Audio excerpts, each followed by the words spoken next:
You're listening to Video Villa Podcast, episode 16, National Lampoon's Vacation by Harold Ramis. Thank you guys for joining us today. It's your usual duo from Video Villa Podcast. Today we're here to talk to you about probably, I call it like a holiday movie. They have a holiday version. Yeah, the Christmas Vacation's probably the most popular one. But, I would say this could like holiday, summer vacation. That's a holiday, I'd say. Yeah, summertime.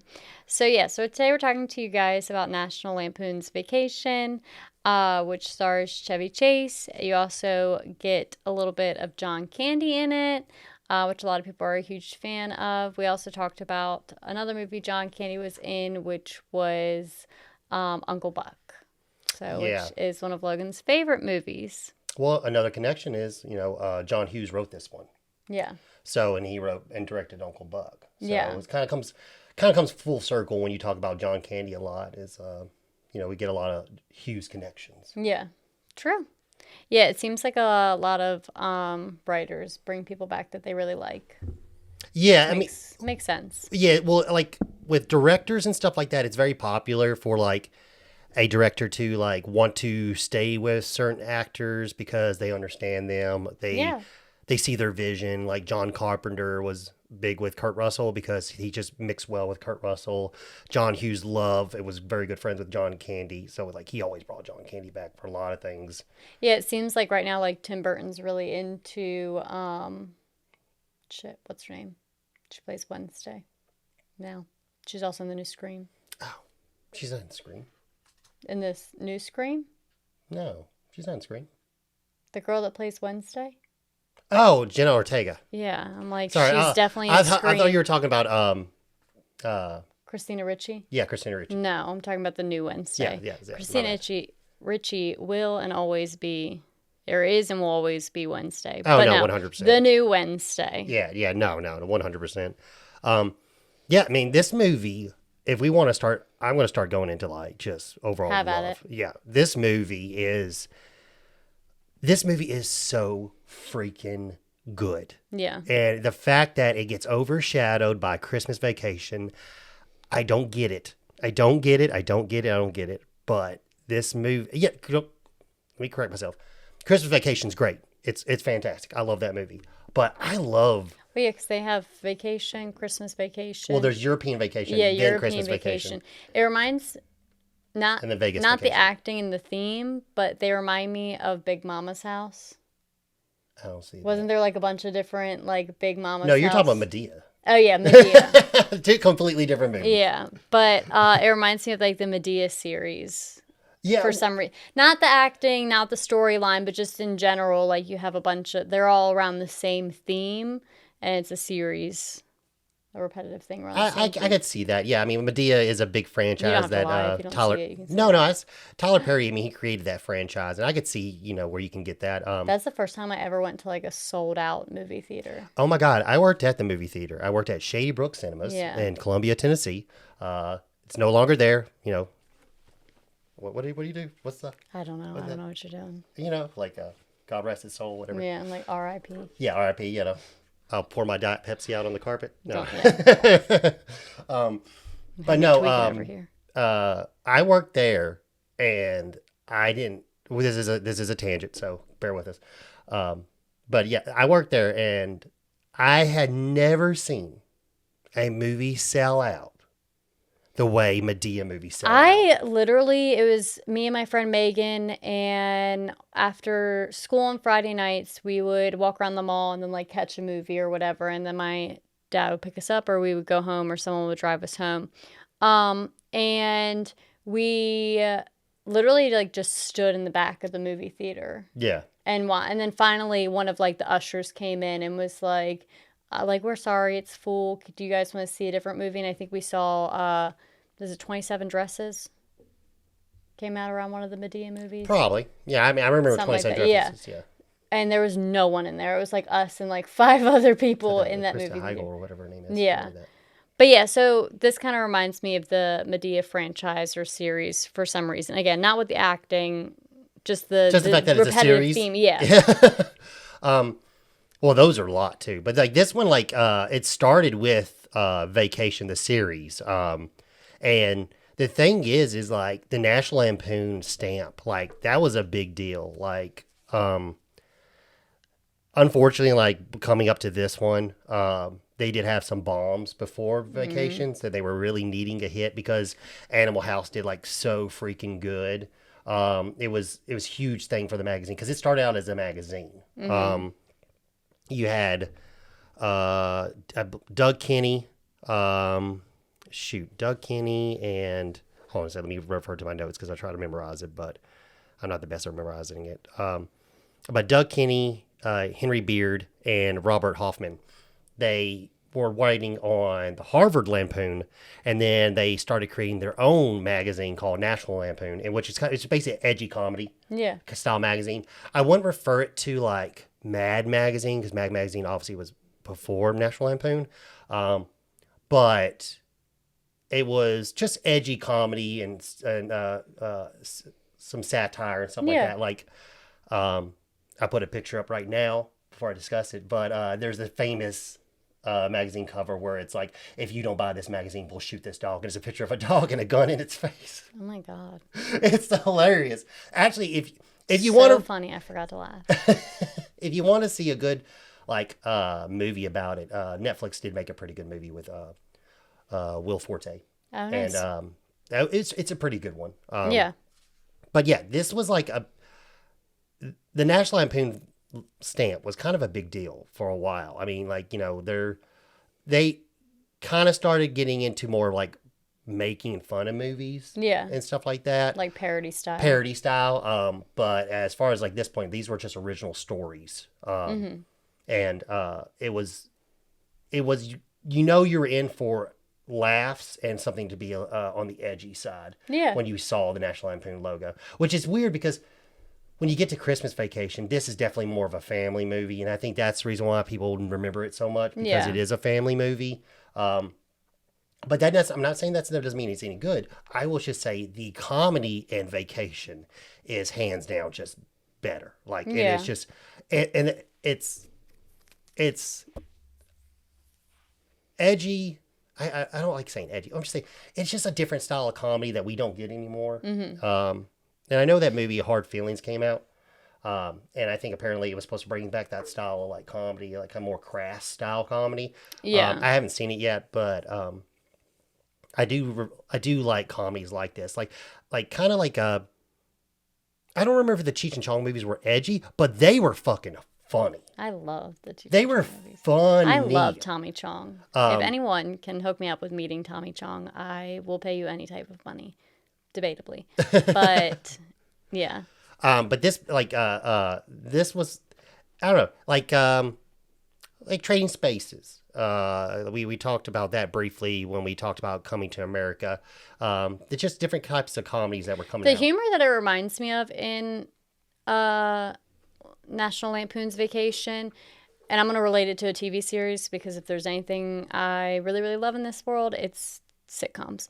But it reminds me of like Home Improvement type comedy where you get like male comedy, like the little like raunchier sexual kind of comedy, but then you get like genuine like family comedy that we probably all experience in our families. Like we've all probably gone on a chaotic vacation with our family. Yeah, no, that is what John Hughes was trying to get when he was making this, when he wrote the short story. It was that kind of chaotic, relatable.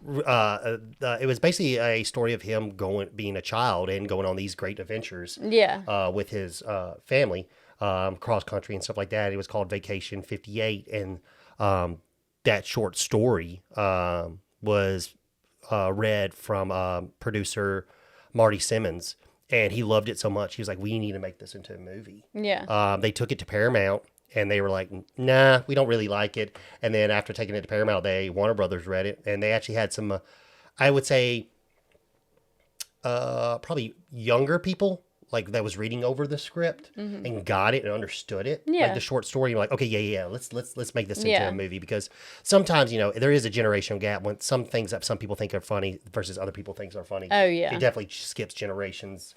That's even like change. That's even like kids nowadays will show me something, or I feel like show adults something, and they think it's like to die hilarious, and we're all like, oh, okay, like I missed the point, I guess.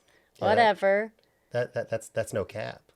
Yeah. I don't know, whatever Well, that's not to be funny. That's just an expression. I don't know.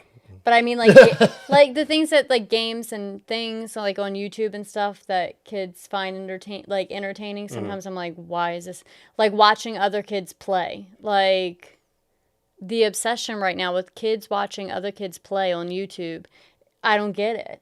I mean, yeah, but that's the thing is it's just it's not our generation, so it's not for us. No, to I know it's not yeah. for us to understand, but I'm using it as an example where Yeah. you say like the No, yeah, no, generation gap. that's The a good generation gap example. for entertainment is it varies, and it matters with what gets through and what doesn't get through. No, yeah, and with all being said, bring it back to John Hughes and writing the short story.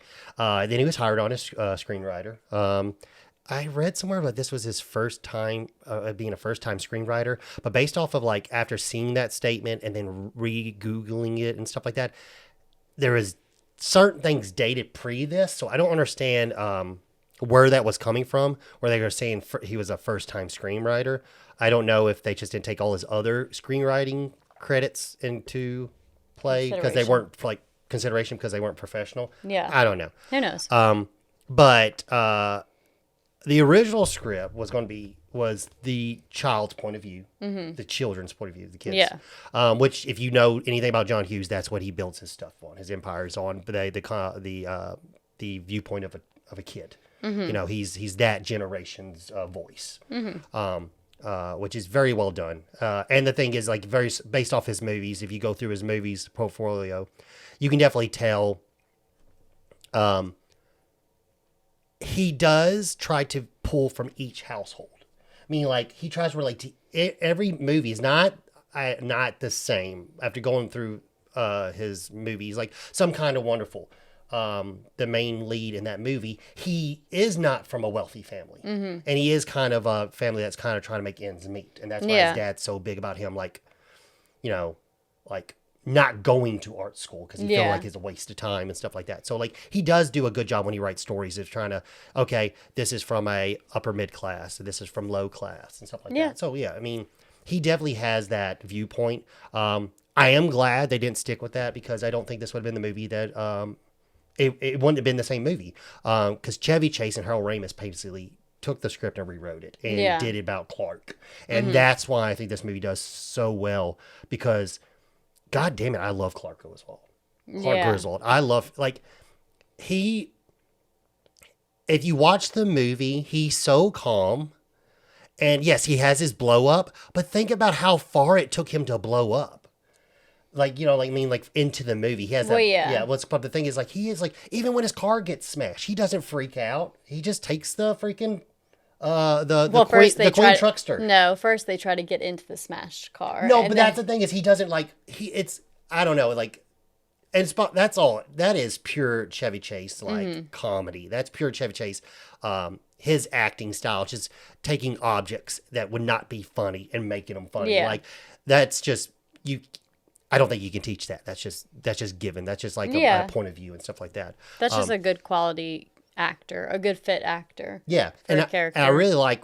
I'm really glad that that's what they did with this movie, because I mean Harold Ramis. If you know anything, he is great at directing comedy. You got Caddyshack, directed Caddyshack, which he was kind of shocked for the comeback from National Lampoon because Caddyshack did so poorly. He was shocked to come back for Vacation. They did so poorly, but later it would become a cult classic. Household name, yeah. Yeah, it was a cult classic, which is sadly, when I get back to, unfortunately, so going back to National Lampoon magazine, stuff like that, getting back to Doug Kinney, unfortunately, when the movie got big in the cult base and got popular, he actually got really depressed after seeing how the movie did in theaters. Yeah, because he helped co-write it. Yeah, and he invested a lot of time and money into it. And and he was like the head of the magazine until he left the magazine. And he was doing this was his baby. Yeah, I mean Animal House did so well, and he helped co-write that with shoot, he co-wrote that with Hal Ramis and Brian Doyle Murray, which is one of Bill Murray's brother. Yeah. He's the dad. No, sorry, not sorry. He is the boss in Christmas Vacation, the one with the mustache Yeah. that they end up like Yeah. kidnapping. So he helped write Caddyshack, and it, like I said, it flopped, and he became really depressed, and he went. I off. really liked Caddyshack. No, it is. So I don't know why it flopped. Maybe I think it is one of those things where like people weren't ready for that kind of comedy. Maybe. yeah, because I remember. So my grandmom used to take me and my cousin Sierra on like little road trips and stuff like that. And she didn't have a car that had like the DVDs in the back of the seat because I don't really think they like were made that yet. I never had that growing up. Yeah, well, we didn't either. So she had bought like a little DVD. It's almost like a Portable, laptop. the portable DVD players. Yeah, and she just like rigged it to the center console Yeah. and then just did like the joint headphones or whatever. Yeah, yeah. And I remember Caddyshack was one that like we just always played Mm-hmm. again and again and again. And I think because Groundhog Day is a comedy, right? Yeah, Groundhog Day. Yeah, that's another one that we would play just like all the time, again and again. That's a really good movie. Yeah. Groundhog Day is a really good movie. Like I said, Harold Ramis, he knows how to direct comedy. And Bill Murray, when he is on, he's on. Yeah, Bill Murray's good. Yeah, when he's on, when he is like committing and like 100, giving his 100, like doing it, like you can't up top Bill Murray. Same thing goes for Chevy Chase. Chevy Chase is so funny. He's just a man with some sort of anger problem. Yeah. I remember people. Anger Management was another one that we watched all the time. I didn't like that one that much though. I mean, as a kid, we found it entertaining just to watch people freak out over stuff. But one thing that always sucked about like that DVD player or whatever is like if you forget the joint headphone thing, Yeah, you only get then one you're headphone. stuck like this, like Yeah. just sharing.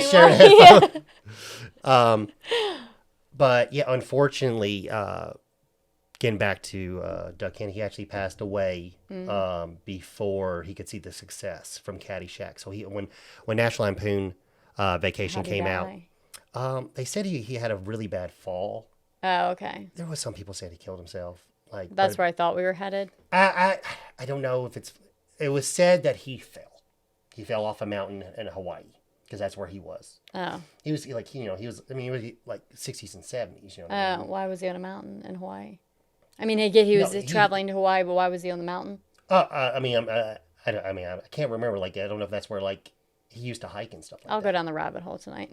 No, I mean, I can't remember if that's close where he was staying. I don't remember the full story. Well, yeah, if he's just so old, it's like, why were you on a mountain?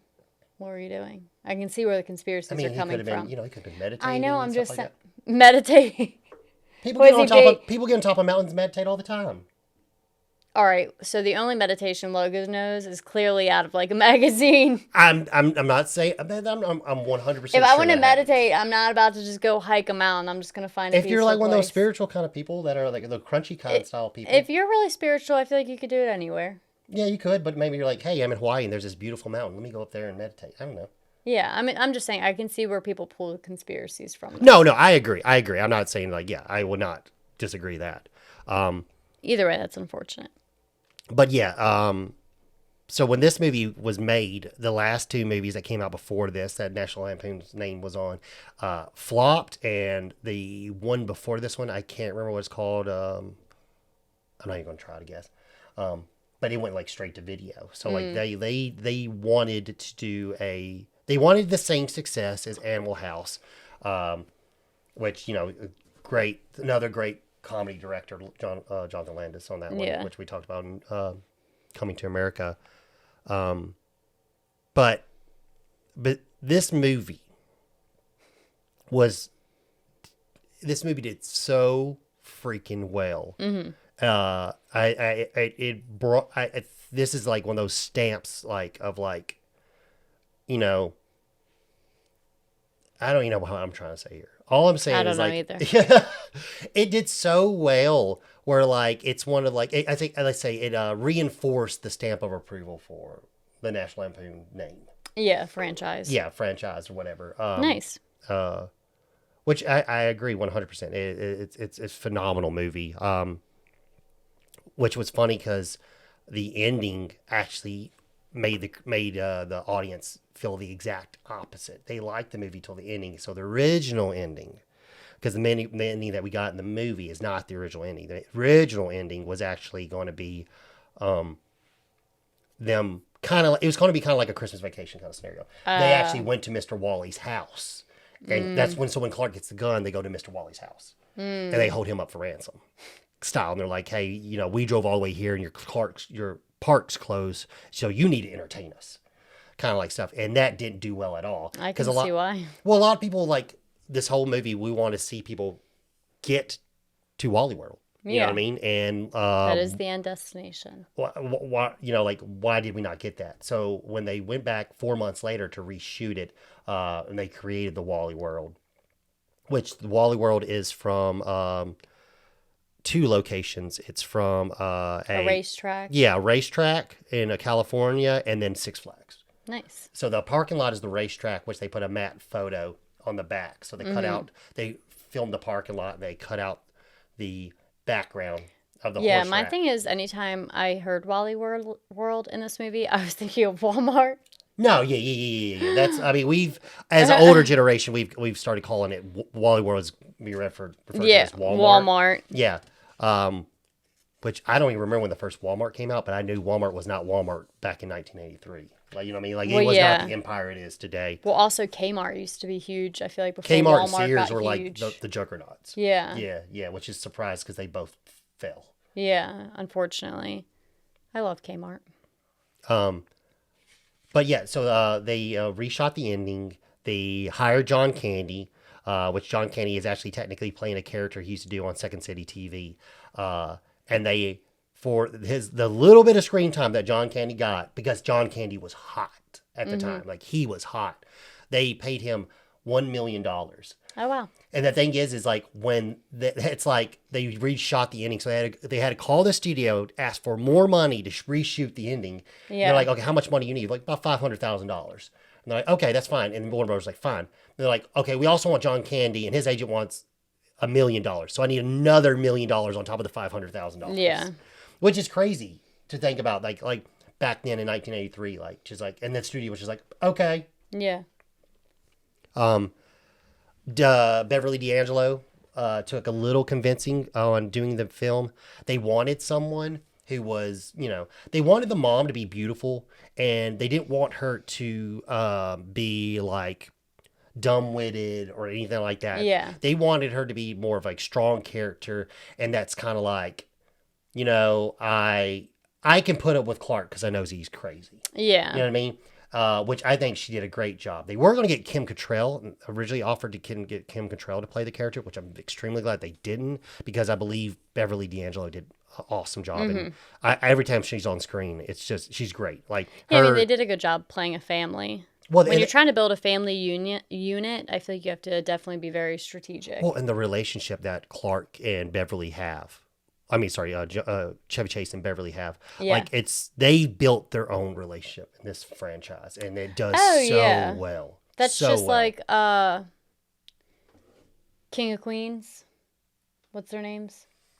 Carrie and Doug. Yeah, like people said that they had like a great relationship on screen and off screen, which made the on screen, you know, relationship enjoyable. I like that show a lot for the audience. I like that show a lot. Her character gets really mean towards the later seasons, and she's just always being like super mean to Doug and calling him fatty and stuff like that. Well, I don't like that. Yeah, I know. I don't like that. I agree. That's mean. Yeah. Like, I don't care. But I'm just saying, they had a good relationship. Yeah. It was easy to watch. The earlier seasons that's why I think why I took off, because those earlier seasons, like, you know, they played characters like, oh, I think they really love each other. Yeah. You know what I mean? But now get back to the movie. The original storyline, they were going to travel down south, which didn't work because there wasn't a lot of things for them to do while they were traveling down south. Of the border. Yeah. I know where they're going. So they moved it more Midwestern, so they could see all the like cool like sightseeing and stuff like that. And it just helped build the storyline a lot better. The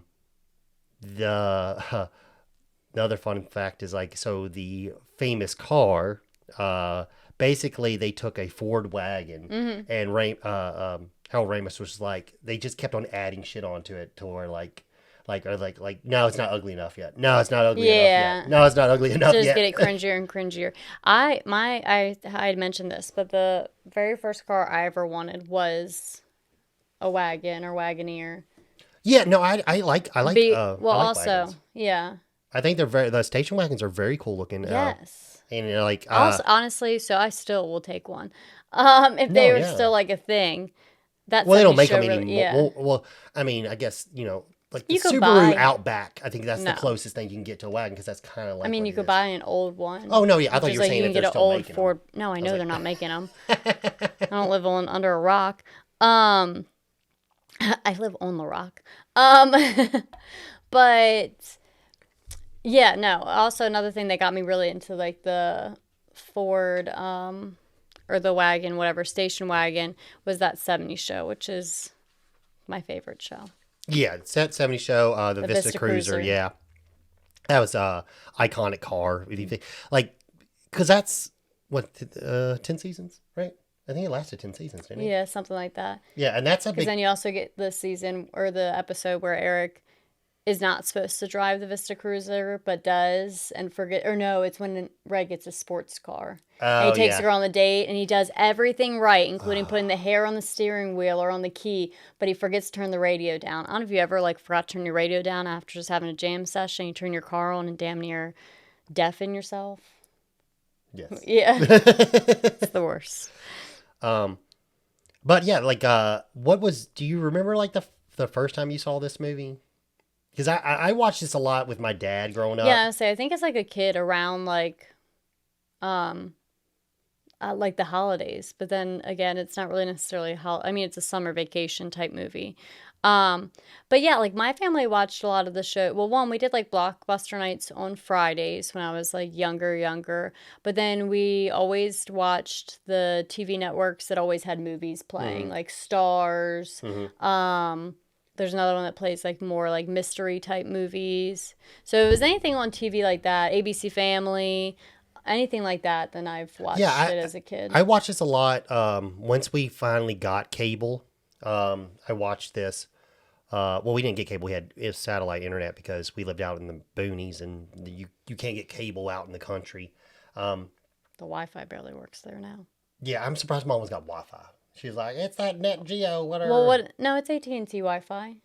But yeah, but I think she's like There, it's some kind of it's not real Wi-Fi. It is it's probably an extension of the no, it's town over. cellular Wi-Fi. Basically, that's Yeah. like somehow. Whatever. I mean, yeah, it's hit or miss. It gets Yeah. knocked out all the time. Um, But of course they have Wi-Fi. It's 21st century. They're all the way out there. What do you want them to live off of if they don't have Wi-Fi? well, remember when we went to Cruise Consignment now? What it used to be called Video Villa, but Yeah. she was like, no, we still got some movies out in the back that we still rent out to people that live up on the hill that don't got nothing. Well, yeah. I mean, that's what I'm saying. So of course your mom got Wi-Fi. What else is she gonna do out there? Nothing. Nothing at all. Well, like I said, you got satellite internet, but sorry, satellite television. But yeah, She like does. She has the good shows. we used to watch. I watched this a lot on television, so which obviously it was edited a lot.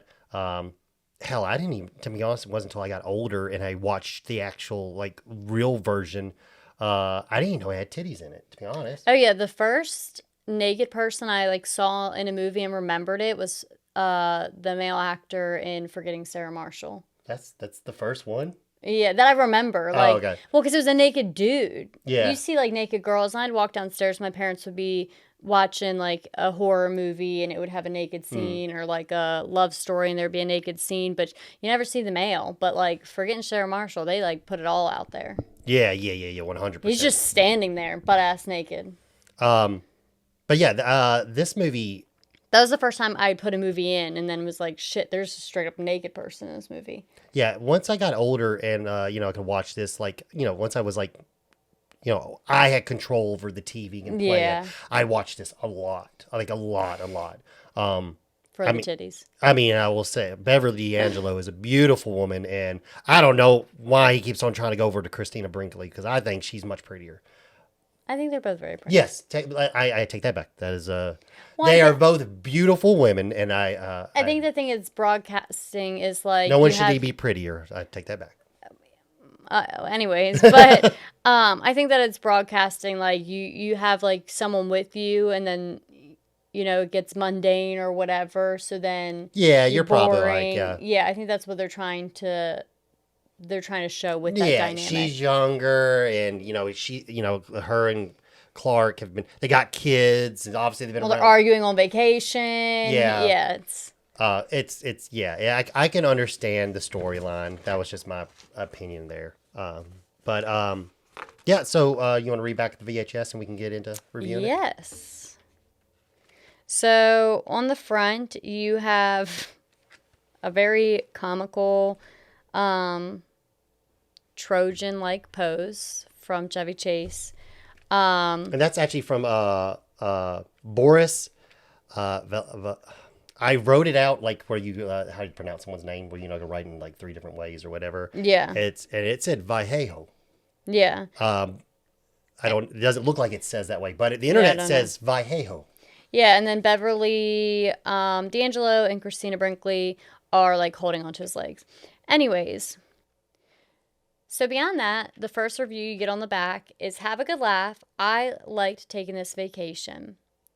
So to get into the summary, the Griswolds have planned all year for a great summer vacation. From their suburban Chicago home across America to the wonders of Wally World Fun Park in California. Every step of the way has been carefully plotted, except a few hundred hysterical exceptions. National Lampoon's Vacation is a sublimely goofy movie, thanks largely to Chevy Chase in his signature role of Clark Griswold. The inept but sincere Clark takes misfortune in stride. So what if they lose all their money when their new car gets wrecked, and it's too bad Cousin Eddie deposits Sour and Edna in their back seat for a lift to Phoenix. But what really keeps Clark's eyes on the road is a flirtatious with a mysterious blonde Christy Brinkley in a red Ferrari. For those along the ride, National Lampoon's Vacation is called Funny, Fast Satire by the New York Times' Janet Maslin in a jolly jaunt. I agree. The end. And then at the bottom of it, it is the wagon doing some GTA moves off the hill in the desert. The thing is like this cover right here got the artist who drew it a bunch of he got like a bunch of jobs, commissions. Got a bunch of jobs from this movie. This movie really helped his career. Nice. And he's famous. Like he did the you might not have seen it, but like Queen, Cue the Wind, Surf It, the Larry Cohen movie. Mm-hmm. He did the cover to that. He did the cover to George Romero's Night Riders, which is a famous, it's like basically like a knight on a motorcycle and stuff like that. So like his artwork is very good. I love this. Like I fucking love this. Like I love I don't know. It does scream a lot of Army of Darkness, but it's not the same. It is not the same artist. But you can tell it is a very Conan-esque inspired Frank Frazetta, Frank Rosetta, and stuff like that. But it's that's when you see this in a video store. How are you not gonna rent that? Yeah, it's crazy. I don't know. I love it. And they definitely were playing on the popular movies of that time with like the action movie covers and stuff like that, like Beastmaster and all that, Conan the Barbarian and stuff like that. So it's very cool. But yeah, let's get into it. We open up with the most. Yeah, it's a really cool intro. So they're like flipping through postcards. Yeah, it's basically a different like postcards and stuff like that from like this intro. I can definitely get the whole Vacation 58. Like the short story that he was going for. Like, and then you get the movie theme song basically that was written by Lindsey Buckingham, Holiday Road. Yeah. They were going to try to get their goal was to get Fleetwood Mac, and at that time when they're writing this movie, I love Fleetwood Mac. Well, they had broken up at the time, and they were like, well, they were checking out Lindsey Buckingham's like solo stuff, like. We don't need the whole band. We can just get Lindsey. Yeah. And then they got him in there, and freaking Holiday Road that's a jammer. Yeah. I love that song. Yeah, and also like I don't know if any of you guys did this or if you did this, but anytime like Graham would take us on road trips anywhere, like she's taking us to Texas, we've gone to California, we've just gone to a lot of fun places together. as a kid and into my young adulthood. But as a kid, I'd always get postcards at the rest stops Oh yeah. and then send them back to my parents, which they probably still have them. But I see our road trips never went that far. We went to Raccoon Mountain. That was a hot that spot. sounds like a place you and your sister made up as kids. Nope, it is real. Like the hill behind your house. Nope, it is a real place, Raccoon Mountain. They had T-shirts. I'm like, oh God, I wish my sister still had the Raccoon Mountain T-shirt. I want a Piggly Wiggly T-shirt. Well, we went there. You didn't get one. I forgot. we went. Well, we went there a couple of times, didn't we? No, we only went there. Okay. Well, once to pick up some, I think like shavers or something. Yeah. And then the other time we got the hot bar. Yeah, but we went to the Gulf Shores in Destin, Florida. That was literally like that was our vacation. Like that's pretty much that's all I knew outside of Tennessee. Yeah. For most of my life. Yeah, my until my older years, and we finally made it to Disney World, which. That's what this movie was supposed to be, but Disney was like, no. Yeah. No. Yeah. No. You're not going to film this movie in Disney World. You're not going to have us in your movie. Yeah, we have a Disney franchise for that. But yeah, I'm very lucky that like I had a grandma that loved going on vacations, specifically road trips rather than flying. So it was just a lot of opportunities that a lot of other it people sounds don't really get to fun. have. Like Graham's just throwing y'all in the car and like fucking hitting bricks. Yeah, I mean, but also then she also probably wanted to hit us sometimes because she had 4 grandkids and we all ranged of 6 years. But yeah, together. back to the movie. So we get the intro that you're speaking of, and now we're at the car dealership where he's there to pick up his brand new wagon. It's supposed to be Arctic blue. Yeah, the sports wagon. The sports wagon. And you got Eugene Levy playing a great character, great actor, great comedy actor. And it's just, you take this scene because this scene's just hilarious. Oh yeah, so ultimately it's just like a slimy dealership. What's it? Clark. I keep wanting to call him by his actual name. Clark came to trade in his wife's car. So he brings the car, and apparently they had like pre-ordered a vehicle. It's a classic bait and switch scenario. Yeah, where they're like, "Oh, well, we'll give you something better." And ultimately, Clark's like, I don't want this. This thing's ugly. I can't drive my family across the country. Well, first he was like, no, this isn't the car you ordered. He's like, no. He's like, oh, it's a different color. He said, what color did you order? And it's Arctic. It's supposed to be Arctic blue. And it's not this. Like, and then there's like, you mean you didn't order the metallic P? He's like, yeah, no. Yeah. Which also is just a weird name. We were talking about car color names it's earlier. Ugly. It's ugly. But, yeah, like all my cars are so old, they've only ever been dark green. All of them. But yeah, so ultimately then Clark's like, where's my wife's car at? Where's my car at? I'll just take my car back.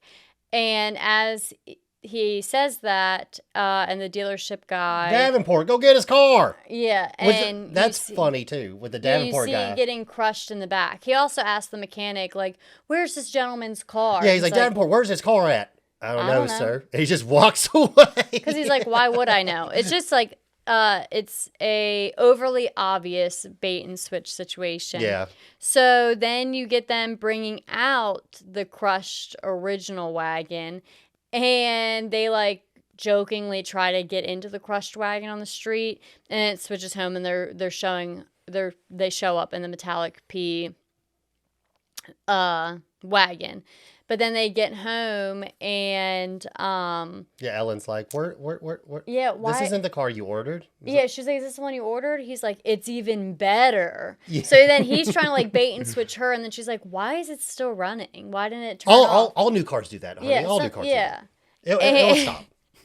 And she just like moves on from it. It's another example where Clark does something and she's just like, whatever, it's Clark. Yeah. Yeah, this movie, again, we're going to get into the next scene. Like, this movie is, you got to watch it. This is not one of those movies, where you can watch, look at your phone, look at your phone. Yeah, to get all the humor, there's a lot of, you have to watch it. there's a lot of conversational humor, so you have to follow along And with the visual humor, conversation. Yeah, too, as you have well. to follow along with the conversation to get the true value of the humor. Yeah, so like for like this scene, like if you're just like not paying any attention to it, because we'll get to the kitchen scene, and they're talking about like, well, why can't we just fly, Clark? And he's like, well, I don't want to fly. I mean, I want to spend time with my kids. I barely get to spend time with the kids because I'm always at the preservative factory and stuff like that. He's like, I need this. This is what I want. Whatever. And if you look at, she's taking the dirty dishes. And he is. No. She's taking the dirty dishes, handing them to him to put put in the dishwasher, and he's putting them away. Yeah, he's just wiping them off like they're clean dishes and putting them away. I don't know why, but this scene gets me every single time. I love watching this. And movie. then he goes in the living room and he's trying to like hype everybody up for vacation. Oh yeah, he's doing his best. Like, which I feel like is me. I'm always like, we're going on a day trip. Like whenever we go as a family, and I try to find all these exciting things, even though it sucks. You got to wake up early. You got to drive. You got to plan all these things. Ocean City's the worst, though. Everything's so expensive nowadays. Yeah. Anyways, so then he goes into the living room. He's like, let's map our trip out. Let's see what we're doing. And it's this Pac-Man style. It looks like a Commodore 64, which it's not, but that's what it looks like, the family computer. And then they're playing like so he's like playing Atari and stuff like that on the side. Yeah, so they're like, do we have Atari? I don't have an Atari now. No. I guess it's Sierra that has one. But anyway, so he's like, give me the controller. Let's map this out. And let's see where we're gonna go. So he starts mapping it out, and Rusty still has his controller because Clark can only take in Audrey's controller, or vice versa. No, he's not. Well, he's not doing that. He's just using the actual just keyboard. Oh, and told him to stop with this would not work in real life. Like, there's no way. Like the Atari, like they just so they still have the controllers. This is just funny for being the second. Yeah. Either way, Rusty and Audrey start trying to chase after the wagon and eat it, and he's like, "Don't eat the car, Rusty." Yeah. Well, if you look at it too, I made note.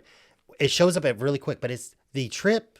So it's a round trip, right? But for only half of the trip is 2,048 miles. Hell no. Yeah. I would never do that. I just can't do that. I can't I would spend drive that much all the way across this country. I can't do that. I can't spend that much time in a car. I just can't. Again, I think that's just a bug that my gram had in her, and it just got passed down. Yeah, I don't know. I don't know what it is. I could drive anywhere. I can't do it. I hate it. I hate our little day trips that you just discussed. I mean, they're like no more than clearly he's uncomfortable. No, I don't mind that. No, anything like 3.5 hours, I don't give a shit about that. That's fine. Yeah, we've pushed like 4.5 in one day. That's fine. One way. Yeah, that's not the end of the world. Those don't bother me. But like freaking, you're talking. I mean, 2,000 something. Yeah, like the very first road trip I went on was to Texas, and that was like 3 days. Yeah, that might make sense. Us all packed in the car, and we stopped like once, I think. Well, you stopped more than one. Well, I meant like stayed overnight once in between. I think like we got to Tennessee, stayed overnight, and then drove the rest of the way to Texas. Got it. But yeah, we get the famous quote that Clark says of like throughout the movie. He's like the point of the trip is what is it? Getting there is half the fun. Yeah. Yeah. He's really trying to sell it. Sell this road trip, which they don't even want to go to Wally World. Yeah. They want to go to Hawaii. Yeah. Which, you know what I would like? I would like them to do this. Bring back the original cast and send them to Hawaii. And do a family vacation in Hawaii. Yeah. That would be, I mean, so everyone's doing these sequels these days, these legendary sequels, whatever. Do that. Have National Lampoon's Vacation Hawaii. Yeah. I'm telling you, like, write a letter. You know it. Yeah. I'll help you. But yeah, so then they're leaving the house, and I point this out to Logan. The whole neighborhood's like saying bye to them. I'm like, Logan, it's if we left, yeah, but you got a lot of neighbors. Well, that's another thing. Like, it's two different couples. I'm pretty sure. No, I think it's just their neighbors. Oh, but I'm like, we don't talk to anybody like that. No. We could just like, I've left for like long weekend trips and didn't even say anything to my family. Like, just left with a friend and just left. Why you gotta tell anybody? Which is funny. There's a little couple behind scenes on this one. Like, so if, this was shot, I think, later in making the movie. But this shot kept on messing up, and Chevy was Chevy Chase was kept on repacking the car, Oh my God, and it that's was annoying. very hot when they made this movie because they ran into some like bumps and bruises on making the movie, and it was a long shoot of them actually traveling to these places. Like these days, they just throw fucking CGI on the background and never visit these places. They actually went and actually visited these places and stuff like that throughout the movie. And this scene was very funny because behind the scenes, like Chevy Chase, if you look into him, like he's been said to be like one of the world's biggest assholes. Oh, But he is really? very funny, but he is an asshole Oh. and he has a short temper.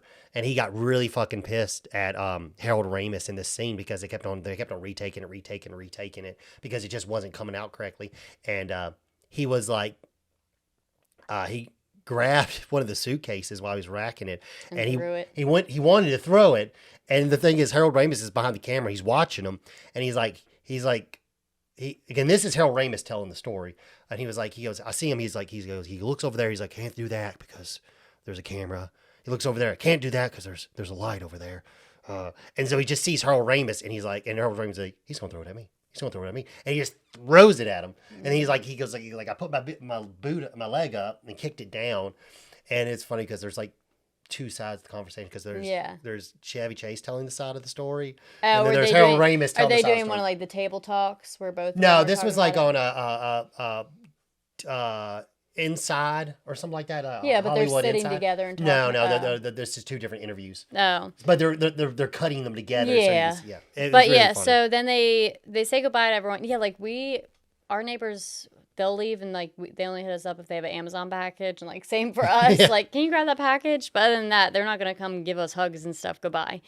But that also like is just kind of how a suburban home used to be, I guess. But yeah, so then they leave and try to pull out of the garage, and the garage rips all the bags off the roof of the Yeah. wagon. So then fast forward to the next scene, we get our first stop, which is St. Louis, Missouri. In the ghetto. And we get the funny, them driving over the bridge, and they're like, "Hey, Dad, what's that?" "That's the St. Louis Arch. It's blah blah blah. There's an elevator up to 153 floors. You can go all the way to the top. Can we get on there, Dad?" No. Yeah, no. Yeah.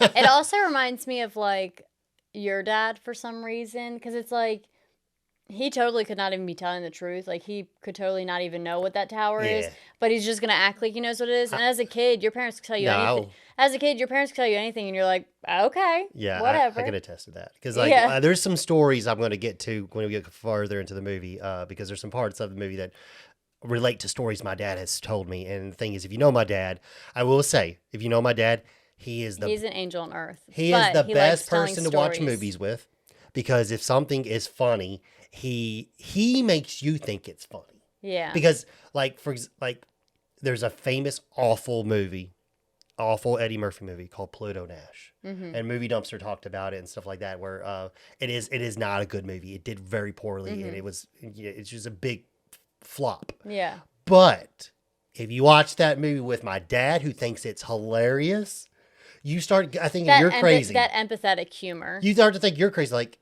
okay, why does he think this is? No, that's how Why I does feel he think about this you. is funny? That's how I feel about you. You will be like hunched over cackling at something, and I'm like, did I miss the point? I'm lost. So that's where you get it Well, from. my dad is like legendary. Like, for example, like one of his favorite movies is Garfield the movie, which is awful. It's not a good movie. It's horrible. But still, it's cute. horrible. But anyway, he's still right now on his foreign movie kick. samurai. He's watching a lot of Japanese samurai movies. Yeah, but he has no idea what's going on. He doesn't even listen to the subtitles. He's like, you don't need to read. No. You can tell. You can just tell. You can just hit the vibe. Whatever.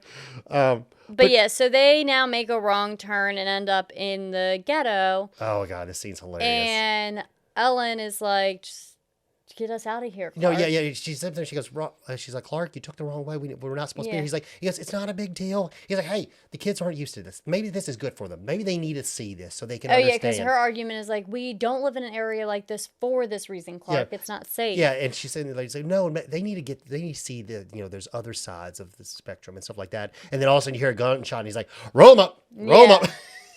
Which, like, if you ever grew up around Baltimore, like, I remember my sister would be driving us somewhere and she'd make a wrong turn Oh, fuck and go yeah. through Baltimore and she'd be like, "Oh my God, Beck, lock the doors, No, lock no, the no, doors. no, no, no. Don't look at anybody." Freaking when we become You have no stranger danger in the city, although you should. but when we were coming back from whatever their fucking GPS keeps on taking us, it keeps us taking us through the bad part of Baltimore. Oh yeah, where it's like don't shoot zones. Don't and shoot stuff's zones all and shit like boarded that. Like up. it's like I'm talking about like the wire. Like when you talk about the wire, that's what we're driving through, and it's like, why is my GPS making us go through this? Yeah, I'm not from here, so I don't know where I'm going. Yeah, it was like the Druid Hill Park, like Cherry Hill area, if anyone's familiar. But yeah, I mean, I get that. Yeah, he probably should have just left, but he learns that eventually. I mean, he doesn't know. Well, but... and then he pulls over, and yes, I get this part. Like, with him talking to the pimp, like, yeah, I would pull over and try to be nice and be like, hey, man, do you think you can give me some... Again, no stranger danger. And he's like, hey, do you think you can tell me which way to the expressway? Hey, fuck your mama. Yeah. So ridiculous. And he's like, oh, okay. I think he says thank you, or I don't know. He says something. But they interviewed on that same documentary thing I watched. They were interviewing the guy who said that, and he goes, yeah, I took several takes. I'm like, I thought about like, hey, go fuck your mama, or like, go fuck your mama, and like, there's literally like they took several takes on how he would say that. Yeah. But so he ends up paying for directions, which Ellen like. Which they have a little banter back and forth over, like, are you really going to pay for instructions to get out of the city? Yeah, he's like, what's called? He's like, I need help, blah, blah, blah. And then the guy's like, yeah, what's $5. called? Yeah, $5. And he said, I really got to pay for that. And he's like, no, I think that's a good price, Clark. And he gives him a 10. He goes, all right, here's a 10. And just the comedy from like Chevy Chase. And he holds his hand out expecting $5 back. And the guy pulls out a wad of cash. Obviously, and just puts it, he has it. And he just like, folds it back and he's just like, all right, I guess you can keep the rest as a 10. Yeah, so then as he's telling him how to get out of there, they are taking the rims off of his tires. Which also right in front of it is another wagon that's up on bricks, meaning someone stole the rims and the tires and put the car on bricks. Yeah, so the guy basically tells him, he's like, all right, what are you going to want to do? You're going to go down there. You see where it says red tips?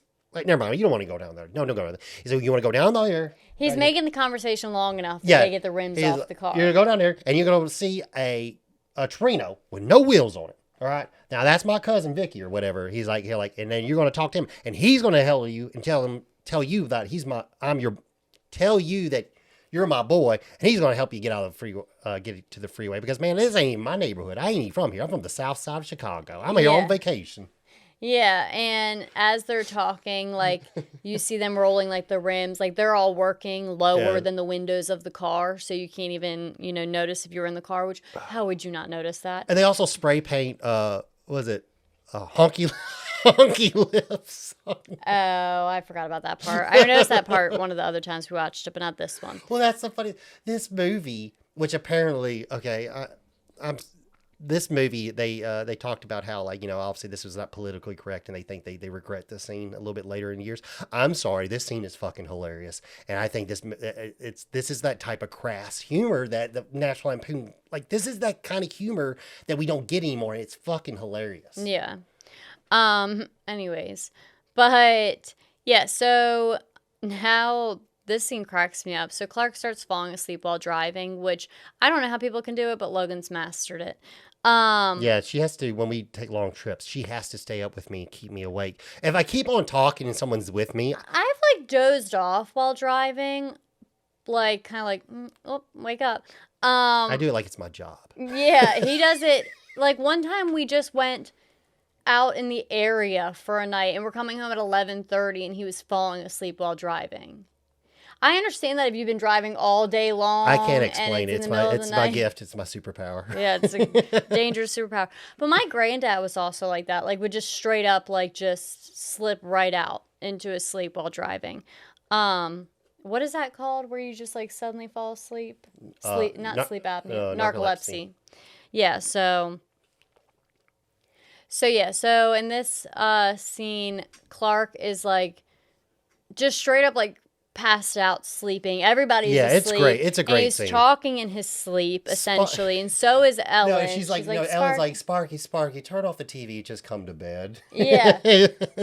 And he's asleep, so then you get this, like, almost car accident scene. This scene's great. I love this style of, like, car comedy. Like, I referenced it in Beverly Hills Cop at the beginning. That's just, that car scene is hilarious. Just how the car's just crashing and shit. And this scene, but it's also hilarious. just barely, this time the car's just barely missing shit, but it's like not waking him up until it's finally about to crash. Yeah, and then we get the funny. They stay at a hotel, just another sleazy hotel, which also, like, I feel like that's a real thing.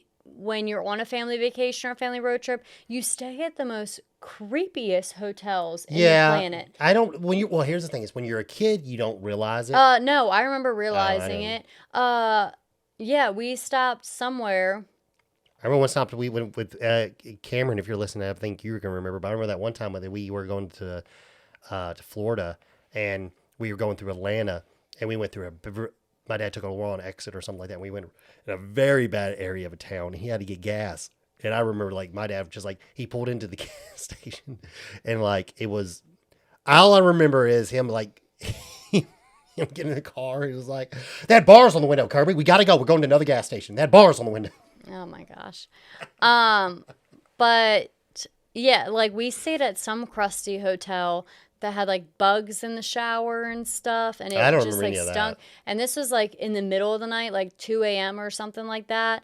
And it was bad enough that my gram, like, I think she just, like, slept for 4 hours and was like, bye. Like, we were back out by, like, 5 a.m. in the morning. I think she just needed to get a little snooze. Yeah. But it was there was other creepy stuff that happened, but yeah, it was just a weird motel. But yeah, we get we get this great hotel scene where it's like, okay, so they're in the hotel. You know, he does the whole, like, freaking Fast and the Furious, like, freaking Tokyo Drift pull into the parking spot, and he wakes up, all right, we're here. So they get in there, and this is where we get the famous shower scene, where you see Beverly D'Angelo naked. Which is I wish I had this scene when I was little. Obviously, I watched it on TV, so this was cut out. Logan's favorite scene. But it's funny, like, him talking to her in a scene while she's just blatantly showering. No, leave me alone. I'm trying to burn to death. But that's the thing. Alone in the shower. But yeah, that's the thing though. Like I can relate. I can relate to Clark. He's just like, he's like, honey, can I do your front? No, he's like, can I do your back? Already done that, Clark. He's like, okay, can I do your front? He's like, nope. Yeah. I can relate. No, I'm trying to just melt into a puddle when I shower by myself. And then they get in bed and they're all snuggled up in bed for the night, and they realize it's a vibrating bed, which I've never even heard of such a thing. I remember So me when I used to travel with my dad when I was little for work, yeah, because I used to help my dad do plumbing during the summers. When he would go out of town, yeah, there was vibrating beds, but like 9 times out of 10 they were broken. So like I would see them and I knew what they were referred to, but 9 times out of 10 they were broken. So I don't even know what it would feel like, and I would always ask my dad. Well, here's the thing. Taking it back, now that I'm an adult, I just thought this. They were probably not broken. He just didn't want to put quarters in it. You had to put quarters in it? Yeah, he had to put quarters in the movie. And that, I missed 25 that cents. scene. But now saying this out loud, I bet they weren't broken. I bet my dad just told me they were broken, so he didn't put quarters in. Whatever. Also, he's probably like, I don't know about you guys, but I hate sleeping in hotel and motel beds. I'd rather bring an air mattress and sleep on the floor. I care. Sometimes, well, if it's I don't know. Sometimes I'll sleep on top. I'll go to other people's houses and sleep on top of the blankets. But yeah, so they are trying to get a little intimate. Yeah. And they do the vibrating bed. Obviously, it's not going well. It's like overly vibrating. Yeah, it's just ridiculous. They make their way to the floor, and this scene's funny. Like, once again, it's a lot of visual, like, humor, and definitely this is Chevy Chase's like forte with the whole, like, the Russ and Audrey come in, and he's sitting there, he's like, what are y'all doing? And he's like pointing at him, but her panties are on his finger. Yeah. And you just hear his panties like flick and whatever. He's like, where's mom? She's like, she's in the blah blah. And then he says, like, she's like, I'm right here. Yeah. That's under the blanket. I don't know. Like, it's one of those scenes where, like, it's just funny and cute. And yeah. stuff like that. So Then the hotel thing's over with. They stayed there a night, they got their rest, and they are back on the road again. And one of like Clark's biggest things through this road trip is like he wants to enjoy the trip, but he's like always ready to go to the next stop. Yeah, he's got it He's planned trying to out. keep it going. He's got it planned out. He's a man with a plan. In which unfortunately that's the whole point. Like it says in the back of the box, like 1,000 things go wrong with this plan, which keeps on pulling him behind. But after this scene, we get our next stop, which is Dodge City, Kansas, and we get a Western kind of like. I don't know, it's supposed to be the old Western Dodge City or whatever with Wyatt Earp and shit like that. Yeah. This scene's, it's okay. Like I wasn't like, they could have took this entire scene out of the movie. I wouldn't even cared. Yeah, but they also can't because this is the part where the first time he meets Christy Brinkley. Well, them leaving Dodge City. Yeah. Yeah, them leaving Dodge City is the first time we get the car scene where he sees her. And he starts sweating bullets and Ellen's sleeping. Is it when they're... No, it's not when they're getting gas. It's after they're leaving the gas station, stuff like that, and he sees her on the road, and he starts to drive. Passing. It's the passing lane scene. And he's trying to no, well, this one, yes. This is where like it's a dual multi-car highway. So he's trying to speed up to get close up to her so he can see her. And that's when, like, we get the whole, like, funny, like... Yeah, Ellen realizes that... Ellen wakes up from her nap and realizes he's going 80 miles per hour and tells her to slow down. Tells him to slow down. And then she also realizes he's, like, sweating bullets. Yeah. I mean, just, like, shower sweating. No, the sweating comes in the next scene where he almost kills everybody. That's the sweating scene. Oh. Yeah, the sweating scene is where later in the movie where he drives on the wrong side of the road to catch up with her. That's the third time. Yeah. Okay. Yeah. Whatever. He keeps running into this lady. This is a side plot. Yeah. It's 4 times throughout the movie. But yeah, this was the first lady in the red car, the red Ferrari. Which surprisingly, Christy Brinkley actually learned how to drive that Ferrari. That's actually her driving all cool. scenes. Took her how to drive a car. It's a Ferrari. That's like they're like hard to drive. It's like they're not a leisurely car. You need like actually a car driver to teach you how to drive it. And surprisingly, they said it only took her a couple of hours to learn how to drive it. It's a car. At the end of the day, it doesn't take an astronaut. All right. Okay. We need to go rent one and see how good you can drive it. I'm sure, yes, they're a powerful vehicle, and with every powerful vehicle, there's some, difficulty to drive. But I don't think it's like, again, you're not taking a rocket to the moon. I agree. It's a car. But, I mean, I don't know. I'll Google it. I'll look it up. I'll YouTube it and see how hard it is. You can also do, like, those rental experiences. Yeah. But I don't think you get to drive it. Well, that's a lot of times out of 10 when you're watching a rap video and there's an expensive car. They just rented that car. That's not like anybody's fucking car in the movie. They just rented it. Well, the sport rental experience I'm talking about, I don't even think you get to drive. I think you get to be a passenger and they go on like the speed strips or whatever. Yeah, probably. So now the next stop is to visit family. Yeah, so they're visiting the cousins. Coolidge, Kansas. Mm-hmm. And this is where Eddie and Catherine live with all the cousins and their second cousins and stuff, and with Aunt Edna. This one is... It's like a redneck family. This is the best. This is the best scene in the movie. Like this whole, this just so much comedy is crammed into this scene. I'll let you do this scene. It built the Eddie character and stuff like that. I mean, okay, first off, Clark's not happy to go there in the first place because he doesn't like Eddie and whatever. Yeah. And we just get joke after joke. So they show up and there they are. All the kids are there and stuff like that. And I mean, they have tons of kids. You get the one kid where he's like, "Oh, and who's this one?" And he's like, "Oh, Clark, she was born without a tongue. So she ain't gonna be do too much talking back." Yeah. And he's like, "But she eats like a horse and sings, whistles like a bird. So I ain't crying about it." And so basically the kids, they run off with the other kids, go show them your worm farm. Yeah, Audrey pairs up with the girl that's around her age. And Rusty pairs up with the boy that's around his age kind of thing. So it's kind of so I think it's kind of like your cousin situation, like my cousin situation where I have an older sister, and then I have a cousin that's like I the don't really same understand age. the dynamic of the family because I'm like, okay, they're cousins, but Aunt Edna has said that she has no family, so But like, Aunt Edna is Ellen's mom. She's like, we can't just leave my mother outside. no, that's not her mother. That's her Oh. aunt, Aunt Edna. Well, She would say sometimes. my mom. She would Well, say Aunt no, but Edna. just like, okay, well, that's like your mom says Mimi to you, but she's not your Mimi, No, she's your mom. that's not her mom. That's not her mom. That's her aunt. Oh, okay. Yeah, that's her aunt. What's called?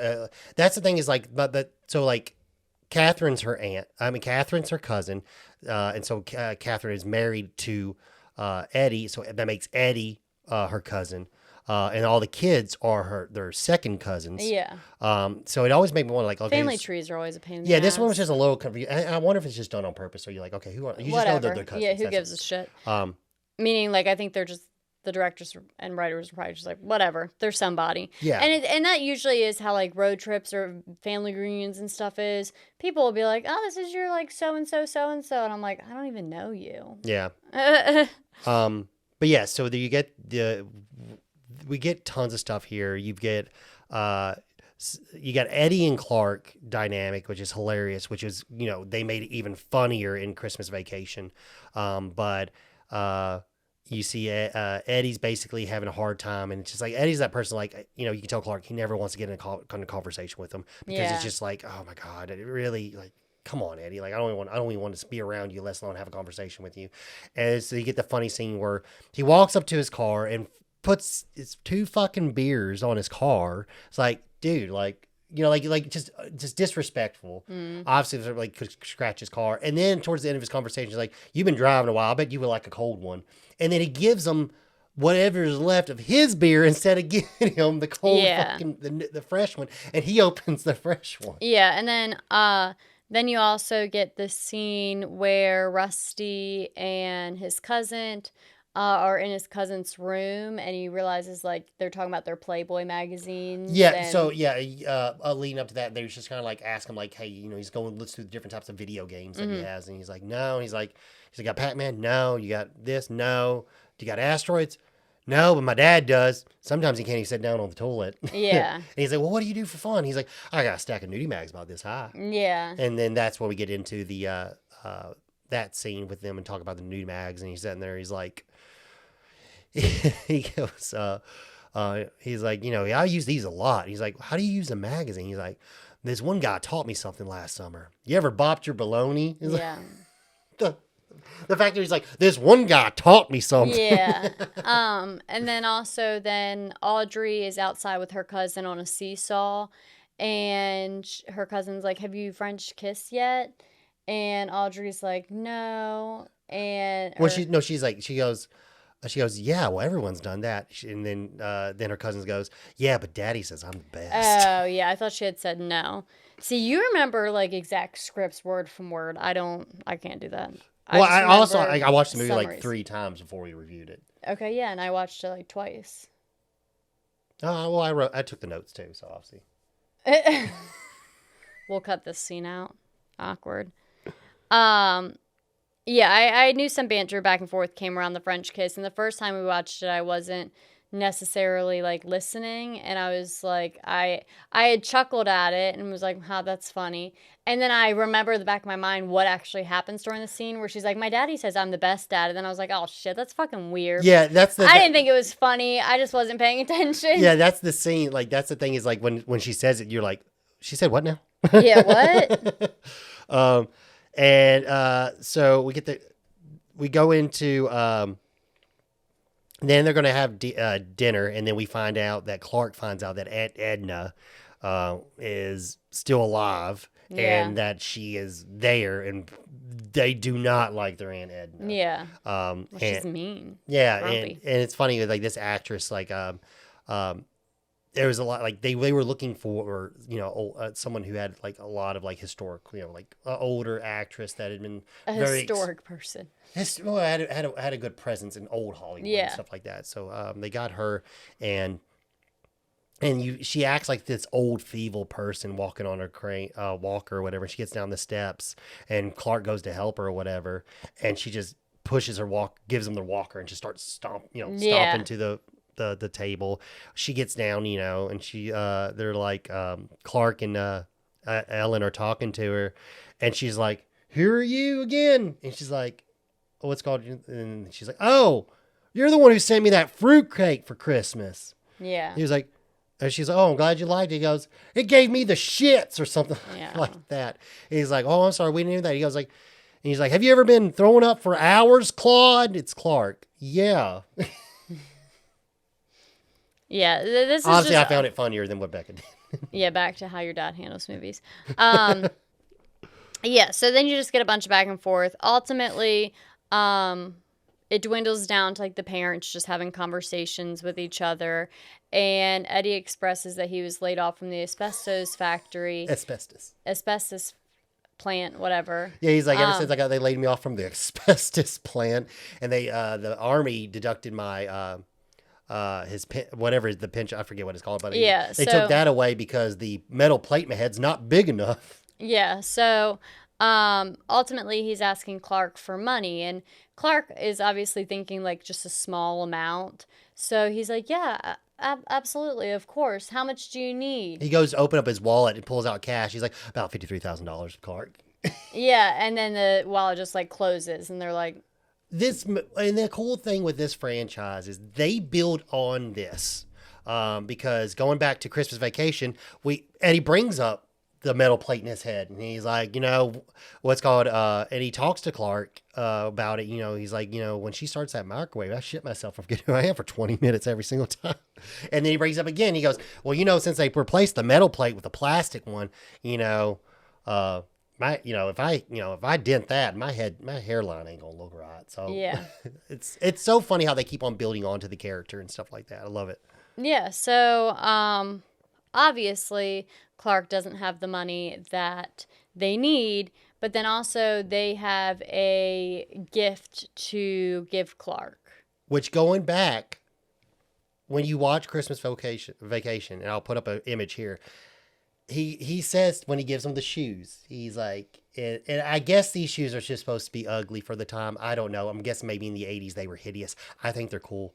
Anyway, but I guess these shoes are supposed to be, you're supposed to understand that they're ugly, and that Clark obviously doesn't like them, and he was just being nice when he saw Eddie wearing them and said he liked them. He's like, "I got you a pair because I remember you telling me how much you like my pair." Christmas Vacation, he's wearing the white shoes in Christmas Vacation. I love that. That's hilarious. Well, I mean, that's what you're supposed to do when you're creating a series. But when you're writing stuff and stuff like that, it's important that you do that. I get that, but not everyone does that. That's what I'm saying. A lot of people that's don't what makes care a good anymore. series is carrying things from one movie to another. Yeah. But yeah, so now they pack up, but little do they know Aunt Edna's joining them, and not just Aunt Edna, but her mean dog Dinky that had diarrhea all night is coming too. Yeah, which they are not pleased with. Yeah, they said that apparently that dog was very sweet. Like, they said that dog was like one of the nicest dogs, and they loved having it on set and stuff. And then they kill it off. Yeah, and they loved having it on set and stuff like that. And that dog was so well trained, they could get it to do anything. So the fact that it was doing all those commands, but biting Michael C. Hall, but not actually hurting them and stuff like that. It's really cool. I like those cool little things I found out. But yeah, so after this one, we get they leave there and go to a rest stop, and we get our second scene with the lady in the red car. Yeah. Which is the famous dog peeing on the picnic basket scene, and we get the funny little. I guess Chevy Chase is trying to woo her in some way, or I don't know. She's dancing, and dancing while these guys check out her car. And he's just over there dancing with a sandwich. Yeah, it's weird. It is just physical comedy. It's very funny. Yeah. Yeah.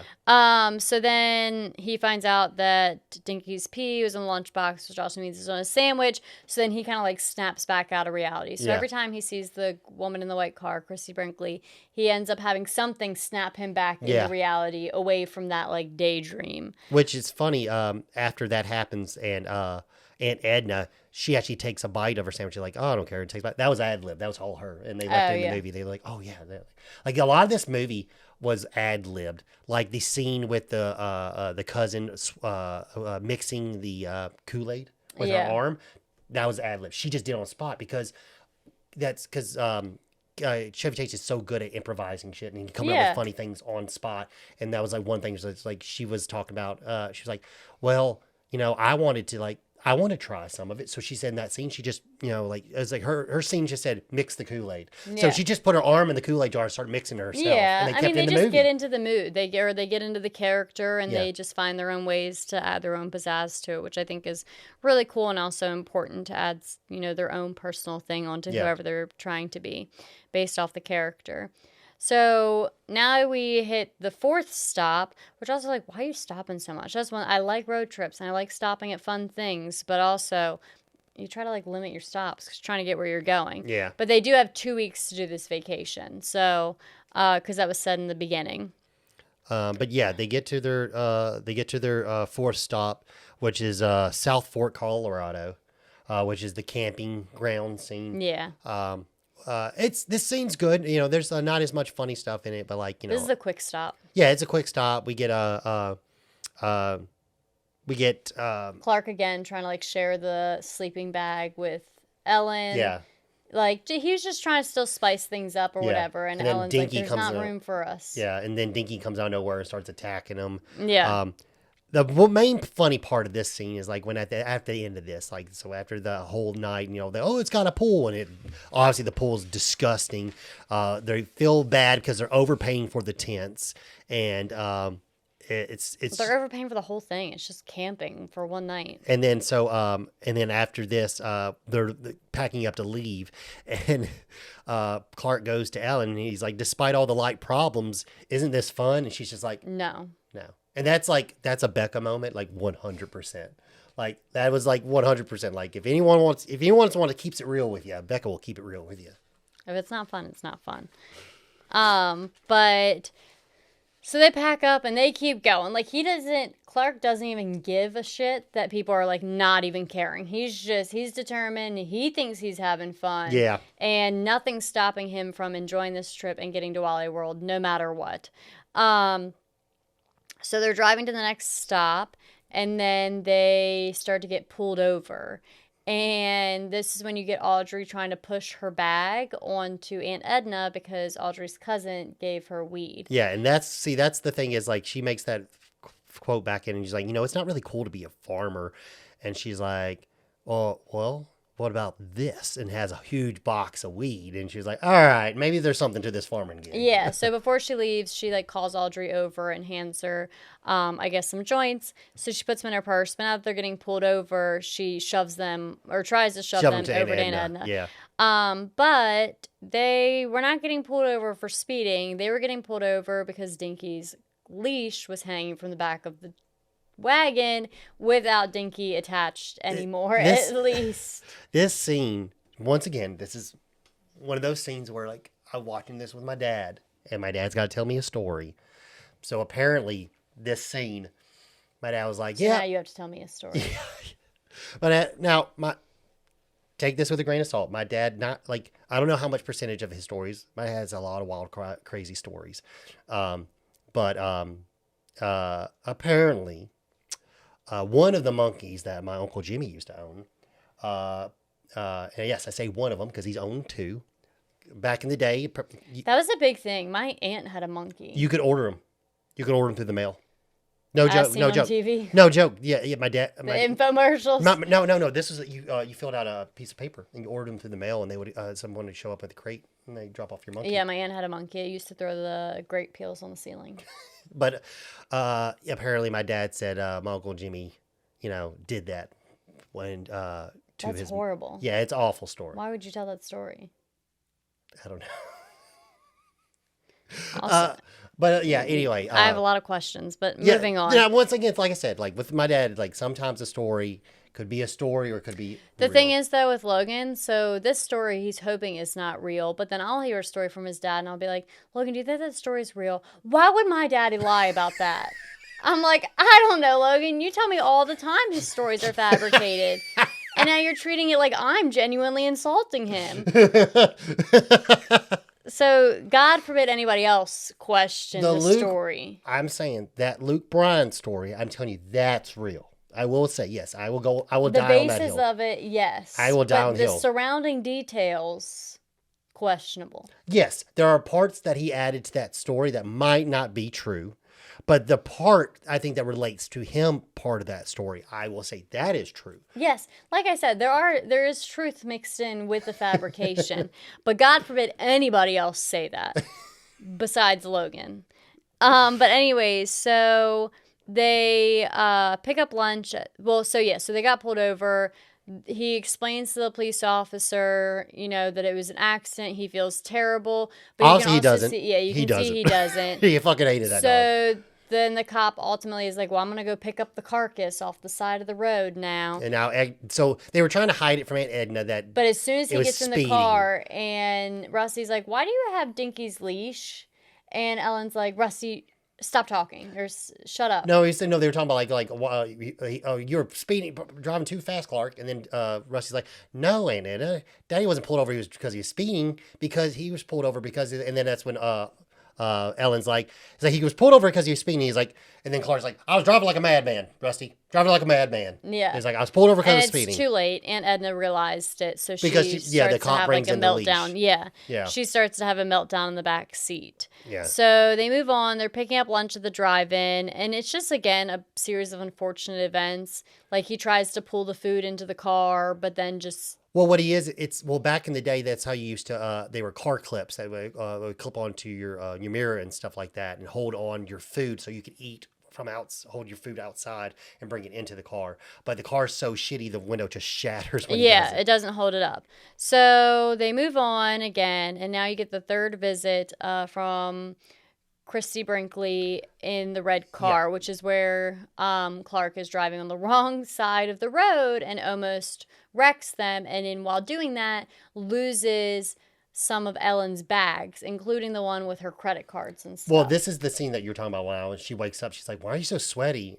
And stuff like that. Like that's the scene. Yeah. So after all that, then they get to literally somewhere in Arizona, meaning they don't establish where they're at in Arizona. And this is where you get that they're trying to tell Clark he's going down the wrong road. Like he should pay attention, check the map. And he's like, it's fine. I should be right up here. And this is where you get the GTA scene that's also seen on the back of the VHS, which is where they just like launch over the hill into the desert and crash the wagon, essentially. He said like this road, I think this road is closed, Dad. And he goes, if the road was closed, Rusty, they put up a big sign that said that the road was closed, just like this one. And that's when he just drives right through it. And then it's just this like, I don't know, this hilarious just jump where they actually launched the car 173 feet, which actually at that time broke a record for what they were attempting to do. And Dick Zicker, the stuntman, like this was like back in the day where like they didn't do anything special for some of these jumps. He's like, literally all I did was wear a suit and some elbow pads and a helmet. That's it. That's all he did. And I'm not gonna lie, like it looks like he got fucked. I don't know, like obviously nothing bad happened to him, but it looks like, man, that had to fucking hurt. Well, yeah. But yeah, so he like literally destroys the car, and it's funny. Russ comes out and he's like, so excited. He's like, "Dad, you must have launched that thing 50 yards." And he's like, "That's nothing to be proud of, Russ." And then you see him, he's like, "Ooh, 50 yards." Yeah. And he's like, and then in private, he talks about it like as an accomplishment. Oh, this is just classic Chevy Chase. It's great. Yeah. So everybody else stays behind in the desert in Arizona, even though it's ridiculously hot out. And Ellen pops off on her mom, not her mom, Aunt Edna, because she's getting like annoyed with her, and Aunt Edna's trying to get out of the car. She's being a jerk. She's like, she's always just being fucking mean. So Ellen threatens to punch her in the mouth, essentially. Yeah, and then sock her in the mouth. So whatever, they all stay there in the desert. And Clark is going to go on a journey to find help, and he's like has a conversation with Rust and like, you're the man while I'm gone. And so dramatic. You get this funny scene where like it's just classic Chevy Chase where he's like Russ, and then he's like right next to him. He's like, yeah, Dad. He's like, All right. I mean, that's just real family stuff. Like, you get called by your sibling's name. People yell for you when you're literally right next to them. Like, it's just good household humor. Yeah, and then they share a beer, which you find out, like, clearly this is not Russ's first beer because he just chugs it like he knows what he's doing with it. And another part of, like, great scene where he puts his glasses on, he goes to look at Russ, and you see where they just split and fall. Just great. And he just, like I said, he tells him, like, hey, I'm going to be leaving, and you're the man of the house. Look after everybody while I'm gone. Yeah. Which is not the thing I think you're supposed to do. I don't know. He just literally just goes off randomly walking. Well, yeah, not in the desert. Yeah. So, anyways, he finds a mechanic, and essentially the mechanics rob Clark. Yeah, he finds the mechanic, but literally short after he left, a couple Indians on horseback found them. And they helped them get to the mechanic. So if he would have just stayed with them, like, he would have, like, it would have been fine. Yeah. It wouldn't have been worth so much effort. So the mechanics robbed Clark by pretty much, like, not even fixing his car. Gee, sir, I never seen someone drive a car through a closed road like that before. You got manure for brains? Yeah. They pretty much just rip on him and do nothing. Yeah. Ultimately. You get the classic, he's like, what do you think? What does your sheriff think about this? And he throws his, to the mechanic, opens up his wallet. He is the sheriff. Yeah. Yeah. But yeah, so after this, we get they're back on their trip, and we find out, unfortunately, Edna has passed away in her sleep. Yeah, in the car. More things to go wrong. They find that out because after he gets robbed, he's trying to get some money from and they're asking Aunt Netta, she got any money in her purse, and she doesn't. And we get this little quick scene where he, like, pulls into, like, a place where he's like, hey, I will write you a check for X amount of dollars if you give me cash. And this guy's like, I can't do that. I need a major credit card. And he's like, and he's sitting there, he's like, okay, how about this? I will write you an even bigger check. Yeah. You can keep that personally yourself and just give me half of it. He's like, that's all I'm asking. And he's like, but not without a major credit card. And if something happens, the teller has to leave, and Clark gets pissed off, hits the countertop, and the register opens up. So then he takes the money from the register and leaves the check. And then we're back on the road, and this is when we find out Edna has passed away. Yeah. So ultimately, now they need to ditch Aunt Edna, and Clark's like, I don't have time for any of this, so she just needs to go to somebody and be somebody else's problem. Yeah. So they drop her off at a cousin's house in the pouring rain on the patio. Cousin Normies. They just sit her up on the back patio on a patio chair, and because apparently his house was, like, on the way. Yeah. And instead of dealing with everything, Clark's like, we're going to Wally World. Yeah, and Clark is just like plops her down, is ready to leave, and then Ellen's like, you at least need to say something. So ultimately, like, Ellen says, like, a little prayer and asks for apologies for her husband's poor choices and his craziness. And then they pack up in the car to go home. And again, it's pouring down raining. So Ellen uses this as an opportunity to try to convince. Well, yeah, they pack the car to go on to Wally World, but she tries to convince him to go home. Yeah, she tries to convince him to go home. And even the kids are like, we just want to go home, Dad. It's time for us to go home. Yeah, and this is when we get, like, so Christmas Vacation is famous for his big blow-up scene at the end of the movie, it's very PG-13. This one we get, I think, is even better. And this one's the R-rated. Like, obviously this movie's R-rated. But this is where he's like, I think you're all fucked in the head.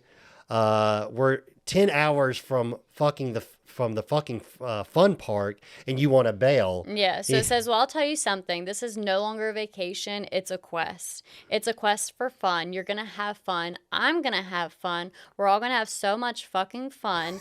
We're going to need plastic surgeries to remove our goddamn smiles.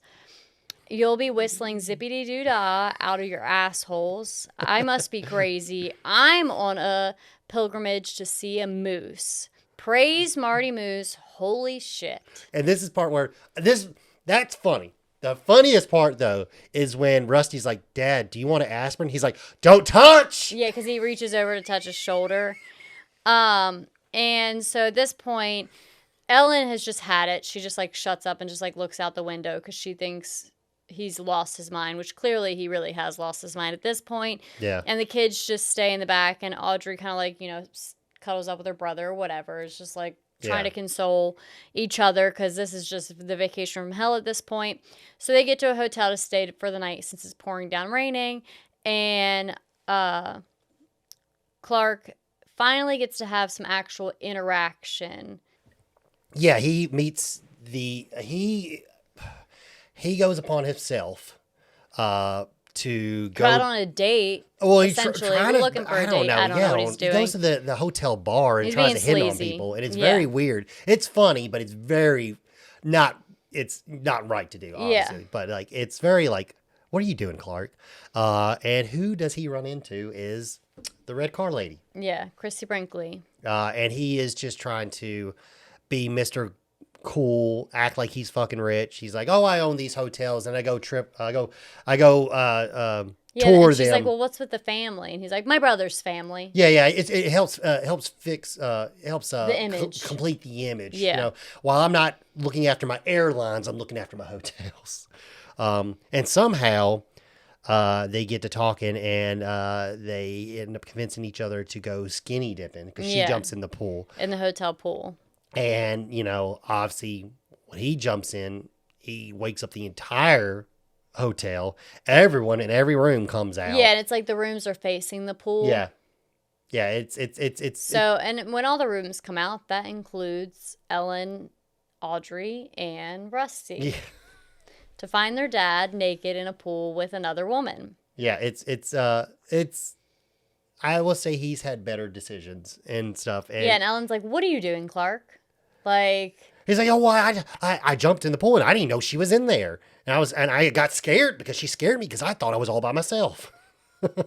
Yeah, it's a stupid but funny scene. So, ultimately, he like tells the Christy Brinkley, the lady in the red car, like, I gotta go. Like and she's like, I can tell. Yeah. And so they both depart ways, and you don't really get like much more out of the scene besides like Ellen just being like, no, he like goes, he goes to console with Ellen and realize what he's done wrong and go back with his tail between his legs and stuff. And, you know, they have a conversation and she's just like, I'm not even mad. And she's like, you know, she's just like, is that what you want? And, you know, it's just the, you know, cliche, like, you know, I don't know. Conversation after being cheated on. Say it for what it is. I guess you could consider that cheating. But yes, you can consider that cheating. You 100% would consider that cheating. Yes, I would not like it if you were naked in a pool with another man. No, I'd not like that. Yeah, I was like, no, it's not called a cheating. It is cheating. But anywho, so they have a conversation, and then she, you know, she gets in herself that she's going to go do it, and then we see her, you know, when she jumps in naked, and then, you know, Clark follows and stuff like that. Which that's the last thing I'd do. You would just be sleeping on concrete outside because I'd probably knock you the fuck out. You hear that? She would abuse me. Yeah. We got that on record, right? I wouldn't. Sorry. I don't believe in domestic violence, but I do believe in revenge. And I'm not a cheater, so I'm limited in my other choices there. But yeah, so after this scene... I do love Logan. I'd never hurt him. Physically. Emotionally, that's a different story. Anyways, but yeah, so they try to like make up or whatever, and now they're so close to the end point. They are at the finish line pretty much. Yes, we see the Wally World sign, yeah. X amount of miles, and they get there, and they just think they're the first ones there. This is like, you should have known something was wrong. He's like, we're first ones here, and he's sitting there. He's like, well, Clark, why are we parking all the way back here? He's like, well, because when everyone is leaving, we'll be the first ones out because we're all at the back of the park. Yeah. Like, that's a good idea, Daddy. Too bad the park's closed. Yeah. They made all this. It's closed for either construction or something like that. Yeah. It's maintenance. So they do like, which is very popular for like parks to close down for like a month or so. With rides and stuff like that. Yeah. To maintain the rides and like grease up the tracks and shit like that. I know like Six Flags closes down for several months for them to do that. Clark does not care that it's closed. He also punches the moose in the nose. Wally Moose, yeah. Yeah. And they just decide they're just going to break into the park. Yeah, so Clark drives off like a madman without telling them whatever he's doing. She says, I got to make a pit stop.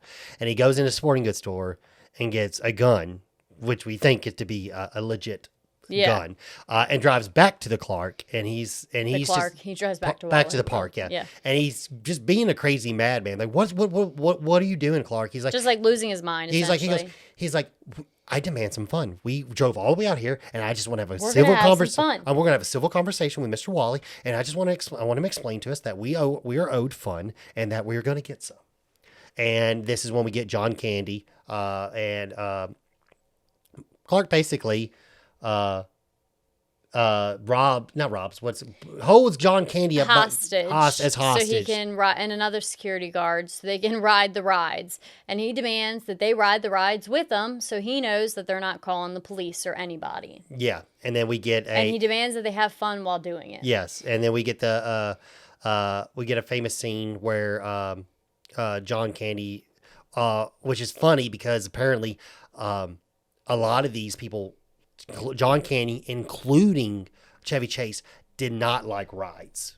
Did not like rides at all. Funny. But they had to be on the ride. Yeah, that's part of the movie. Part of the movie.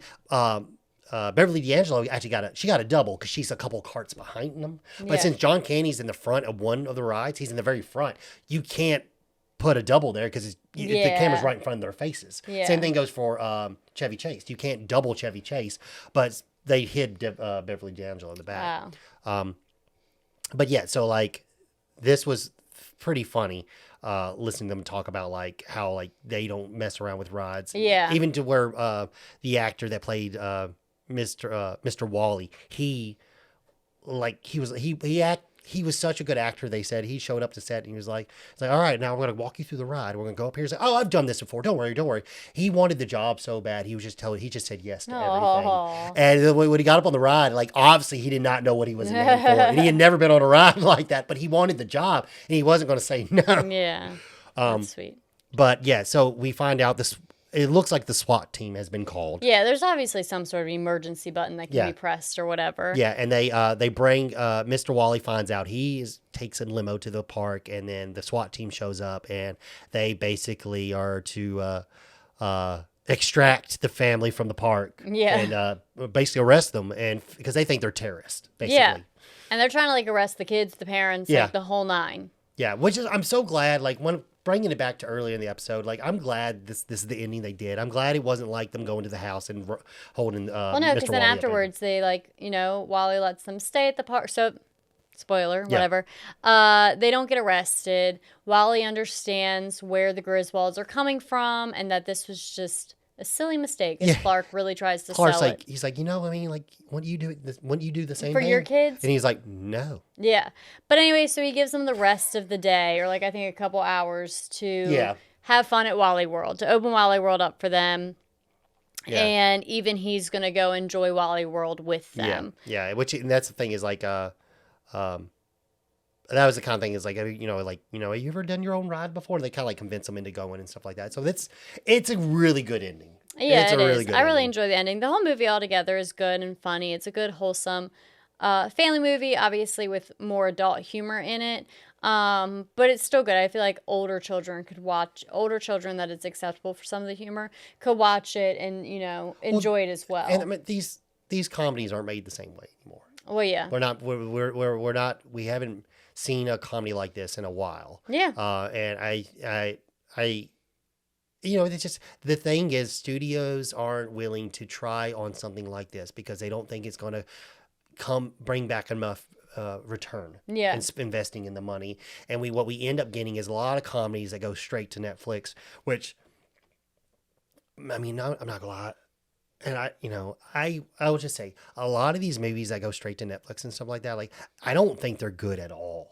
I'm not saying they're a bad movie. It's just I personally don't think they're good. I don't think they're good. The only comedy I would say that I saw that went directly to Netflix, besides what we watched last night, which was hilarious. But the only other movie besides that, which we watched and you thought was funny, The Wrong Missy was really funny. Yes, that was good. Funny. That was good. But besides that, most of the stuff that's going straight to Netflix is just garbage. I don't think it's well made. I don't think they're well written movies. Yeah, I mean, I don't know. I feel like there's an audience for everything Yeah, I don't in know. general. But yeah, I mean, I really, I wouldn't say, so we always do like it, love it, or hate it. I would say like I like this National Vacation. I definitely like the Christmas Vacation a Yeah, lot you love that more one. Yeah, because I'm a sucker for all holiday movies, specifically Halloween ones, and Christmas ones. So that I definitely like that one more than the National Vacation one. yeah. So this one's a like. Christmas is like a like love. Yeah, I mean, I love this movie. I mean, a lot of time, like 9 times out of 10 when we talk about movies on here, I love them. But Yeah, when I say like it or love it or hate it, I mean it's when I'm like it or yeah, love yeah, it or hate yeah. it. 9 times out of 10, it's going to be like I love it, unless you Yeah. can convince me into watching a movie that I hate and we review it. But until then, this movie is just it's a staple. I can watch it all the damn time and still laugh every single fucking time. It makes me feel good. These are the kind of the comedies like I like to watch. Yeah. It's just great. It's great. It's a classic. I don't know. You know, as far as like I think this movie's and to be honest, I think this movie's 10 times better than Animal House. Personally, I think this movie. I will say this movie's better than Caddyshack. Caddyshack is good, but I think this movie's better than Caddyshack. What about Ghostbusters? Uh, Aha. well, no, I mean, to be honest, if you want my true Well, yeah, I opinion, asked you, so I want your true opinion. I mean, true opinion, I think this movie is funnier than Ghostbusters. Ghostbusters is a good movie in different ways, and it's funny. But like this, as it's hard to compare the two because Ghostbuster is a comedy. So is this? I know, yeah, I'm saying like they're on the same playing field. Yeah. That's what I'm saying. They are on the same playing field. Ghostbusters is cool because of the whole like the Ghosts and all ghosts that and the kind of stuff. atmosphere that they built with that movie line franchise and stuff like that. But this one is like, what am I going to watch more? I'm going to watch this movie more than Ghostbusters. Yeah, I get that. That's just my personal preference. Yeah. But I do recognize both of them are great movies. They're both great movies. Yeah, absolutely. Yeah, like I said, I like this one. I would still watch it and continue to watch it. I just like the Christmas one more when you're comparing the two together. Yeah. But yeah, I mean, that's all I really have to say about the movie. Yeah, I like it. It's definitely rewatchable. It's a good one. But as always, we all have our preferences. Yeah, I mean, I will just I can talk in circles here. I feel like it is a movie that is we need more movies like this. I strongly feel like we do, and like I don't know if it's because I relate so much to this movie with my dad and stuff like that because these are the kind of movies that he like Trading Places and Vacation and watching the Cheech and Chong movies with my dad and stuff like that. Like these movies are kind of like Love the Cheech and Chong movies. yeah, they're great. They're hilarious. But yeah, even I don't. That's what we need to watch. You haven't seen it yet, but Born in East LA. That was hilarious. That's another Yeah, one. we'll have to watch it. But yeah, this movie's great. A plus for me. Yeah, absolutely. But yeah, as always, we appreciate you guys listening. Yeah. Don't forget to like, subscribe, follow, and give a rating. Mostly if you like us. If you don't, refrain, please. Just kidding. Either way, leave us your thoughts and opinions. We always like hearing them. And until next time. Yeah, like, share, and subscribe with everything. Follow us on all our social medias. That'll be greatly appreciated. We updated the mics, so hopefully for our audio only listeners, I hope we're coming in nice and clean and clear for you. Yeah, absolutely. But we will see you guys next time. Bye. Bye.